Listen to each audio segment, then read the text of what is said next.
Alright, welcome to the video. In this video I'm going to break down how to use Weaver's Wall in a different way when you're going into team fights, and the importance of Zhonya's Hourglass when you include that in the build. Little backstory in this game. You can see we have their base pretty cracked open right now, but we don't have the waves shoving. They're in our base, they have Elder Dragon, and this is basically the last team fight of the game. Right now we're waiting for Elder Dragon to fall off, and that's going to fall off here in a couple seconds. So you can see we're just clearing waves, trying to keep them out as much as possible. And then this here, okay? So this is where the team fight kind of is going to begin. This team wants to disengage. I think they are aware that Baron's coming up in about 27 seconds. Probably want to just get out, go for Baron, you know, and have the team fight there instead.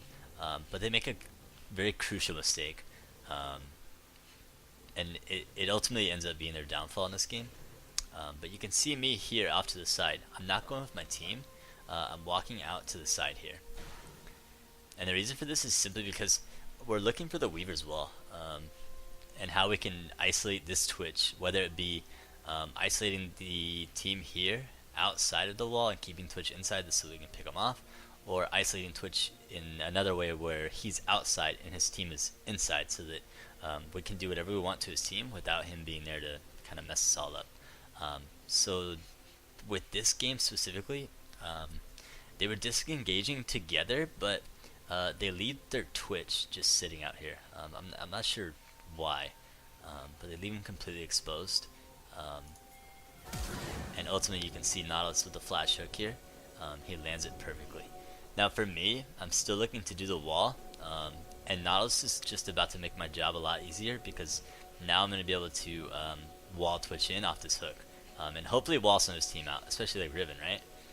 Now what happens is I'm a little behind as far as trying to get the angle on the wall. So when I start the wall, you can see Twitch, he's already off the hook, he's already you know, no longer rooted and stuff like that, but he immediately cues to go invisible, and as he does that, he goes a bit far, and now he's outside of the wall. So we've isolated Twitch outside the wall, but we've put his team inside the wall. Now ultimately what we want here is for Vayne to be able to do as much damage as possible with as many peels as possible. We have a very tanky front line, so that helps a lot. Now with me on the wall, you can see I'm about to ride it, and I had a choice of where to get off. I could have not ridden it all, just thrown it out, walked all the way around here, or I could have rode it all the way to like maybe this middle rock area, and then jumped off, but instead you can see my my choice is like the daredevil tactic and just kind of jumping in here, and into all these guys. This is like a split-second decision. Like I said, this is the last team fight of the game. Whoever lives here is going to win the game. So when I jump in here like this, ultimately what it's for is to get anyone that's looking at Vayne right now as you know, the target, to look at me instead. And I'm going to put out as much damage as possible I can, and hopefully try and survive using my Zhonya's Hourglass, because Vayne doesn't have anything like that. She doesn't have Guardian Angel to come back up.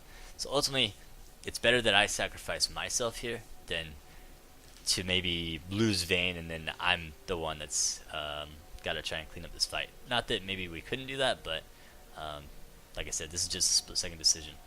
And the great thing is we've isolated Twitch. So you can see I jump in here, immediately throw out the Unraveled Earth, and begin the Threaded Volley. You can see I knock back Braum and Galio away from our front line over here. So everyone is back here. It's just Vayne on Riven, and then it's me with basically in the lion's den here. Twitch is shooting me through the wall. Elise is immediately turned on me, but that's still great. That leaves Vayne completely open. She's going to be totally healthy. You can see her back here. She's still super healthy.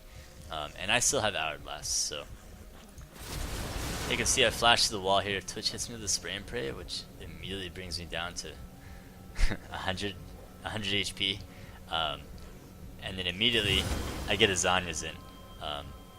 Now with the Zhonya's, this is like a little tiny fraction of a second to where the enemy team is gonna look away from my team, and they're still going to be looking at me for just a fraction of a second. Ultimately, it's just me trying to, again, distract longer than, maybe what we would have had before. I can see Riven gets away here. The wall's now coming down, but Twitch has been isolated this whole time. Riven is at, an eighth on HP. Brahms at half. Elise, she's got a little bit in there, but Galio is full health.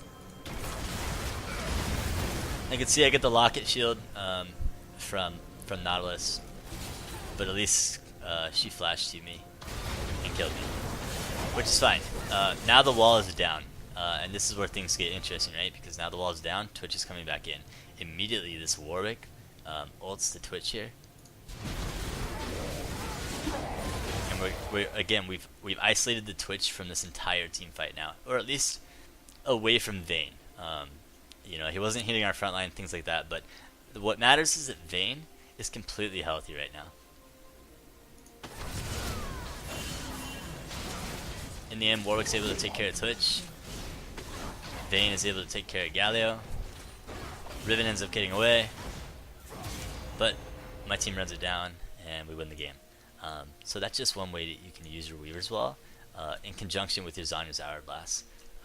I don't recommend doing that every time. You probably shouldn't jump in a lion's den like that and just sacrifice yourself. But if it works and you have the Zhonya's Hourglass to kind of keep you alive and stuff like that, go for it. Anyways, yeah, if you enjoyed this video, make sure you like it.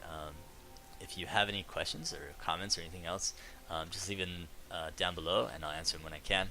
And if you want to know anything about Taliyah, you can check out my Mobile Fire guide or catch me streaming on Twitch. Thanks, guys.